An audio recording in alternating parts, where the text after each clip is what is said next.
अस्सलाम वालेकुम। वर्ल्ड बच्चे में खुशामदीद। एशिया कप के फाइनल में पाकिस्तान हार गया, जैसा कि हमेशा हारता है इंडिया के साथ। और जो कुछ हुआ आप सबको पता है कि ट्रॉफी नहीं ली इंडिया वालों ने, क्योंकि मोहसिन नकवी साहब दे रहे थे। उन्होंने सही जवाब दिया बिल्कुल कि भाई, अगर पिछला एशिया कप हमने जीता है तो उसकी ट्रॉफी हमारे पास ही होगी और हमसे लेनी पड़ेगी।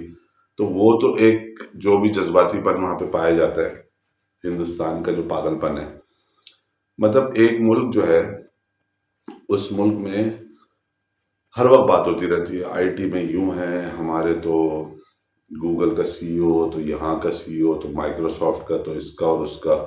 आईआईटी जो उनका इदारा, इंडियन इंस्टीट्यूट ऑफ टेक्नोलॉजी जो है, वहाँ से इतने इंजीनियर्स निकलते हैं। और बकौल जाकिर हुसैन के इंडिया में 4 में से 5 लड़के इंजीनियर होते हैं। तो इतने इंजीनियर्स और इतनी टेक्नोलॉजी और मेडिसिन में इतना काम हो रहा है, और इतने पढ़े लिखे लोगों का मुल्क है, और हम इतने करोड़ों इंडियन बाहर डॉक्टर्स काम कर रहे हैं, तो इंजीनियर्स काम कर रहे हैं, तो आर्किटेक्ट्स काम कर रहे हैं, तो फलाना हमारी फिल्म इंडस्ट्री यूं है। इस सारी पौंकागिरी जो होती है इंडिया में, जितना भी कुछ वो बड़ा चढ़ा के ओवर कॉन्फिडेंस के साथ बताते हैं, तुम्हारे मुल्क को चलाने के लिए तुम्हें आदमी नहीं मिल रहा। मतलब एक आदमी जिसको आप अपने घर में खानसामा ना लगाएं, ड्राइवर ना लगाएं, माली ना लगाएं, चौकीदार ना लगाएं, उस आदमी से आप 1.25 अरब लोगों की तकदीर का फैसला उसके हाथ में दे दिया। मतलब एक आदमी जो कि आम गुफ्तगू, कोई इंटरव्यू देख लें, कोई तकरीर देख लें, वो कहीं पे भी किसी से बात कर रहा हो आदमी, एक तो बैकग्राउंड चले, बैगेज जितना बड़ा है कि वो गुजरात में जो कत्लेआम किया मुसलमानों का, वो अपनी जगह, उसके हवाली देख लें सारे। योगी आदित्यनाथ जो यूपी का उन्होंने एक आदमी बनाया, जो कि मतलब छुआरे जैसी शक्ल का एक इंसान है। मतलब मैं शक्ल को नहीं बोल रहा, एक्चुअली पर्सनैलिटी को बोल रहा हूँ। इस तरह के लोगों का एक मुल्क है जो हर वक्त दावे करते रहते हैं, हर वक्त बड़ी बड़ी। अभी रिसेंटली दावा सामने आ गया कि पाकिस्तान को नक्शे से मिटा देंगे। भाई पाकिस्तान जो है ना, वो एक तो खीर नहीं है पाकिस्तान। पहले तो अभी आपको सबक सिखाया, बताया, अभी सब कुछ बताया कि पाकिस्तान टेक्निकली भी आपसे बहुत ज़्यादा आगे है, और पाकिस्तान टेक्नोलॉजिकली भी बहुत आगे है। पाकिस्तान के लोग जो फाइटर, जो फौजी हैं, जो जहाज उड़ाते हैं, जो पायलट्स हैं, जो दीगर मुसल्लह अफवाज हैं, वो आपकी मुसल्लह अफवाज से बहुत ज़्यादा दिलेर हैं, डरते नहीं हैं। क्योंकि हम मौत से नहीं डरते, आप लोग मौत से डरते हो। हम तो शहादत के मतलाशी हैं और उसके ख्वाहिशमंद होते हैं। तो हमें कोई इससे फ़र्क नहीं पड़ता कि हमारी जान चली जाएगी, हम अपनी जान को वैल्यू नहीं करते। तो ये एक बहुत मेजर फ़र्क है।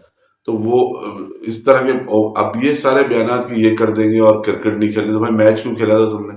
अगर तुम्हें ट्रॉफी नहीं लेनी थी तो मैच ही नहीं खेलते, मैच का बाइकआउट कर देते। मैच का बाइकआउट इसलिए नहीं किया कि फाइन पड़ता आईसीसी से, लाखों करोड़ों रुपए का तुम्हारा वो चला जाता है उसके अंदर जुर्माना। तो वो नहीं किया, वो होशियारी आती, बनियागिरी पूरी है। हर जगह पे एक ओवर कॉन्फिडेंस आपको इंडियन सोच में, फिल्में हो, आम लोगों से बात कर लें, किसी से मिल लें, वो इतने ऊपर से आते हैं। भाई अगर आप में कोई चीज, मतलब आपके अंदर कोई चीज जो अभी रिसेंटली शुरू हुआ है, मुगल आए ही नहीं थे, मुगल तो थे ही नहीं, मुगल होते ही नहीं है। उर्दू नहीं होनी चाहिए, उर्दू पे, फारसी पर, अरबी पे पाबंदी लगा दी है उस जाहिल आदमी ने, जो वहां का 1.25 अरब लोगों की किस्मतों का प्राइम मिनिस्टर है। उर्दू, फारसी और खुद जो जबान बोल रहा है उसके अंदर फारसी भी इस्तेमाल कर रहा है अल्फाज, उर्दू के भी इस्तेमाल कर रहा है और अरबी के भी इस्तेमाल करता है। कोई भी शख्स जो हिंदुस्तान में हिंदी बोल रहा है, या अपने आप को हिंदी बोलने वाला समझता है, और वो उर्दू नहीं बोल रहा है, हिंदी बोल रहा है, उसकी हिंदी का जरा अल्ट्रासाउंड कर लें, उसमें सारे अल्फाज उर्दू के होंगे, या उर्दू में जहां से आए वहां के होंगे, फारसी के होंगे या अरबी के होंगे। संस्कृत के साथ आपने जो उर्दू का मिलाप करा के हिंदी बनाने की कोशिश की, वो भी नाकाम हो गई। वो भी कोई चीज एग्जिस्ट ही नहीं करती है। जो जावेद अख्तर जैसे जो लोग, जो बेचारे अपनी जान के अमान पाने के लिए जो ना हर वक्त हिंदुस्तान का राग अलापते रहते हैं। भाई आपके मुल्क, एक तो आपका मुल्क इलॉजिकल है, कोई मुल्क ही नहीं है। आपके आपके जो सबसे बड़े वो हैं, जो गांधी जी हैं, वो अंग्रेजों के लिए सारे काम करते रहे, लड़ाओ, हर वक्त हिंदू एक्सट्रीमिज्म का प्रचार करते रहे, हर वक्त डिवाइड एंड रूल वाले उसके साथ खड़े रहे। तो एक मुल्क जो आपको मिला है, आपने बनाया नहीं है ना, आपने आज़ादी की कोई लड़ाई लड़ी, आपकी सारी आज़ादी की लड़ाई मुसलमानों ने लड़ी है। आपका मुल्क आज़ाद मोहम्मद अली जिन्ना ने करवाया है। पाकिस्तान और इंडिया दोनों को आज़ाद कराने वाला एक ही शख्स है, जिसका नाम है कायद अज़म मोहम्मद अली जिन्ना। तो आपके भी बानी है हिंदुस्तान जो है वो कायद अज़म है, और पाकिस्तान के भी बानी है पाकिस्तान कायद अज़म है। तो एक तो आप तरके में पाकिस्तान के आप आज़ाद हुए, तरके में आपको आज़ादी मिली है, आप समझ लें कि पाकिस्तान की उतरन है। उसके बाद आप कॉन्फिडेंस का लेवल, अभी तक की बात है 10-15 साल पहले तक इंडिया इंडिया में इतना कॉन्फिडेंस नहीं था। एक जाहिल आदमी आ गया, एक अहमक आदमी, और आके वो बड़ी बड़ी बातें, ये कर दूंगा वो कर दूंगा, मैंने वहां पहुंचा दिया। यार प्रैक्टिकली आप जो कुछ कर रहे हैं, आपका मुल्क शदीद गुर्बत का शिकार है, आपका मुल्क शदीद करप्शन का शिकार है। आपके मुल्क में आपके बनाए हुए जो प्रोजेक्ट है उनमें अरबों खरबों रुपए की करप्शन हो रही है, जो वहां पर रिपोर्ट हो रही है। आपके मुल्क में एयरफोर्स और फौज के लिए जो असला खरीदा जा रहा है या जाता है, उसके अंदर अरबों खरबों रुपए की करप्शन है। दुनिया के हर मुल्क से जहां से आपने असला लिया, जहाज लिए, उनके साथ करप्शन किया आपने, उस डील में करप्शन की। आपके पार्ट्स खराब है, आपके जहाज बगैर जंग के, दुनिया में सबसे ज्यादा जिस मुल्क के जहाज गिरते हैं ना, ट्रेनिंग के दौरान, पेट्रोलिंग के दौरान, ड्यूटी के दौरान, बगैर जंग के, वो आप है। आपकी सड़कों में, आपका आपके मुल्क में, पूरे हिंदुस्तान, इतने व्लॉग में देखता हूँ इंडियंस के, दिल्ली देख लें, मुंबई देख लें, हर बंदा एक ही बात करता है, खड्डे बहुत है, खड्डे बहुत है, गड्ढे बहुत है, खड्डे बहुत है, गड्ढे बहुत है। किसी मुल्क में कोई जगह सड़क सही नहीं है। कराची की बात अगर आप कर लीजिए, कराची में सड़क, कराची में भी सारा कराची खराब नहीं है, लोग एग्जैजरेट बहुत करते हैं। लाहौर में क्या सड़कें खराब हैं? कुछ जगहों पे है, अभी बन रही है। इस्लामाबाद में क्या खराब है? भावलपुर में क्या सड़कें खराब है? पेशावर में क्या सड़कें खराब है? मुल्तान में क्या सड़कें खराब है? आपका तो कोई मुल्क, कोई शहर उठा के देख लें, कोई शहर ऐसा नहीं है हिंदुस्तान में जहाँ सड़कें ठीक हो।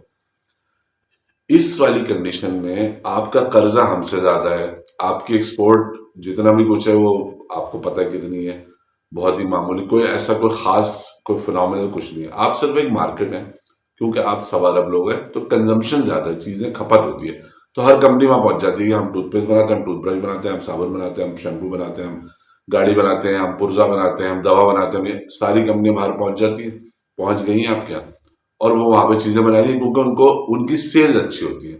उस सेल्स की वजह से आप समझते हैं आपकी इकोनॉमी बहुत जबरदस्त। अगर आपकी इकोनॉमी जबरदस्त है, तो आप सिर्फ एक सवाल का जवाब दें कि जो एनआरआईज हैं, जो आपके मुल्क में, क्योंकि कानून ये है कि अगर आप हिंदुस्तान से कहीं और जाके नेशनलिटी लेते हैं तो आपको इंडिया की नेशनलिटी छोड़नी पड़ती है, विड्रॉ करनी पड़ती है।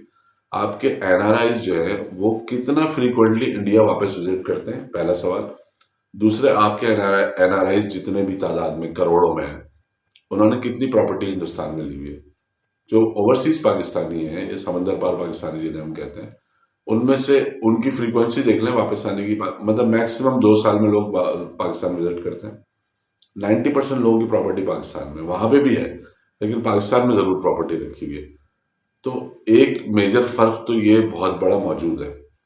सिर्फ आबादी का ज्यादा होना एक एडवांटेज है हिंदुस्तान को, कि वहां पे मार्केट में चीजें बनाने वाली कंपनियां और वो आ जाती हैं, और वो आके जो है ना अपने इश्तहारात बनाने शुरू कर देती हैं, ऑफिस बनाने शुरू कर देती हैं। आपको लगता है बड़ा काम हो रहा है, भाई आईटी की भी जो भी कंपनीज दुनिया में, हिंदुस्तान में काम कर रही हैं, उनका हेड ऑफिस इंडिया में तो नहीं है, वो इंडियन कंपनीज तो नहीं है। तो बाहर से अगर कोई आपके आगे काम कर रहा है तो आपको बेच रहा है ना कुछ, यानी मुनाफा कमा रहा है आपसे। तो ये, इसमें फखर की क्या बात है? इसमें इंडिया का क्या कंट्रीब्यूशन है? एक भी आपकी प्रोडक्ट ऐसी नहीं है जो इंटरनेशनली अवेलेबल हो, आपकी एक भी कंपनी ऐसी नहीं है जो इंटरनेशनली, जिसका कोई नाम हो, जिसको कोई जानता हो, जो कुछ करती हो, जिसका कोई टर्नओवर, जिसका कोई बिजनेस हो। आपके सारे लोग मुलाजिम हैं, आप एक मुलाजिम जहनीत की कौम है। कौम भी नहीं है, एक क्राउड है मुलाजिम जहनीत का, जो अच्छे मुलाजिम साबित होते हैं, दूसरी जगहों पर जाके काम करते हैं, रट्टा मार के पढ़ लेते हैं। अगर कुछ क्रिएटिव होता, कुछ काम करने में पोटेंशियल होता आपके यहाँ, तो आप अपना कुछ बनाते ना। फिर आके एटीट्यूड जब आप ये देते ना कि हाथ नहीं मिलाना और ट्रॉफी नहीं लेनी और मैच में और हम सब नहीं लेंगे, तो भाई वो आपकी ना औकात से मैच नहीं करता। तो हिंदुस्तान को चाहिए अपनी औकात को अपग्रेड करे, और किसी पढ़े लिखे, समझदार, अक्लमंद आदमी हो, इसने दुनिया देखी हो, उसको चूज करके प्राइम मिनिस्टर बनाए, ताकि हिंदुस्तान एक बेहतर पोजीशन में आए और हम भी कंफर्टेबल फील करें। क्योंकि जाहिल लोग हैं, ना मुंह लगाया जा सकता है, ना उनसे लड़ा जा सकता है, उनको मारा जा सकता है, मार के, जो हमने अभी ट्रेलर दिखा दिया, दोबारा कोशिश की जाएगी नक्शे से मिटाने की कोशिश करने की बात कर रहे थे वो सस्ता नशा करने वाले chief of the army staff India के। तो कोशिश करके देख लें, दोबारा आपको पता चल जाए कितना इंडिया आपके पास रहता है और कितना हमारे पास आ जाता है। सोचिएगा। अल्लाह हाफिज।